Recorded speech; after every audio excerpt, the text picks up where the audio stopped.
I'm a firm believer in quality over quantity, but digital juice libraries present a bit of a quandary. These libraries deliver a huge quantity of very high quality graphics and animations, which results in an extremely high value quotient. So the quandary is, which of these libraries should I quickly acquire?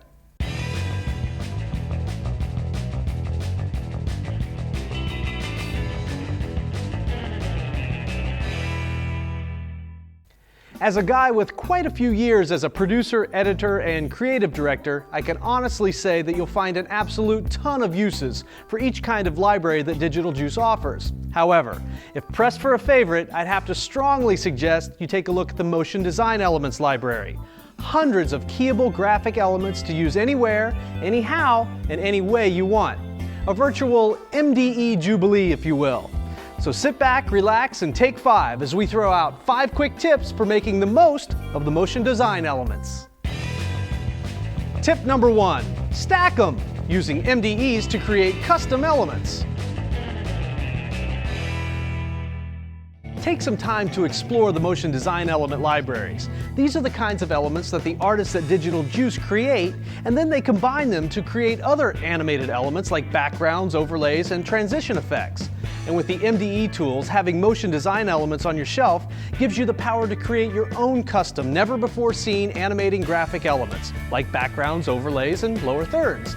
So you can start with a subtle jump back like this one, then simply stack a couple of motion design elements on top, maybe adjust the opacity a bit so the MDEs blend in, and you have a totally custom background in a matter of minutes. Or start with a video clip from Video Tracks, tint the video, add a couple of motion design elements, and again, a custom full screen element with almost no effort at all. Tip number 2, add an accent, using MDEs to emphasize, highlight, and accentuate. Any of the motion design elements from the MDE volumes can be used to build backgrounds. Just as well, any of the MDEs can be used to accent or emphasize a particular piece, part, or portion of a background, animation, or video element. Try adding an MDE in between your background and your text or logo layers to highlight that text or logo. Picking the right MDE will surely draw the viewer's eye directly to your text, logo, or the area of screen you want highlighted. The motion design elements from the frames and revealers volumes work really well as highlighters. But, as with all the Juice libraries, think outside the box a bit when looking for ways to highlight or accentuate. Sometimes you'll want to be obvious with a faster moving, more colorful MDE. Sometimes you'll want a more subtle, slower highlight. Tip number 3, build a bug, using MDEs to brand like the big boys. Every major network uses them to market, brand, or promote. Sometimes they just sit there in the corner of the screen. Sometimes they're a fully produced animating element with lots of movement and information. No matter what kind you decide to create, building a bug is super easy with motion design elements. Here we'll grab an MDE from the 3D Spinners volume, size and position it in the juicer. You can also do this in your editing app. Place it over our video, drop our "Stay tuned" text on top, and in just minutes, we've built a bug just like the pros. Remember, there are absolutely no rules when it comes to getting creative with motion design elements. While the 3D Spinners volume is great for building bugs, almost any of the hundreds of MDEs in the volumes can be used. Tip number 4, move me from A to B, using MDEs as wipes and transitions. Although the editor's toolkits are packed full of wipes and transitions, motion design elements can be easily used for these kinds of elements as well. Watch, I'll prove it. Now I'll prove it again. And again. And again. Get it? All MDEs are delivered with alpha channels just like the full screen wipes, and they're delivered huge, so you can easily scale them up so they fill the frame and use them as transitions from one clip to another, or even from one piece of video to another. Use as delivered, rotate them to change their direction, or combine several of them to create a unique layered transition. Get creative. Revealers, 3D spinners, and slats and bars make great transition elements, but don't pigeonhole your thinking.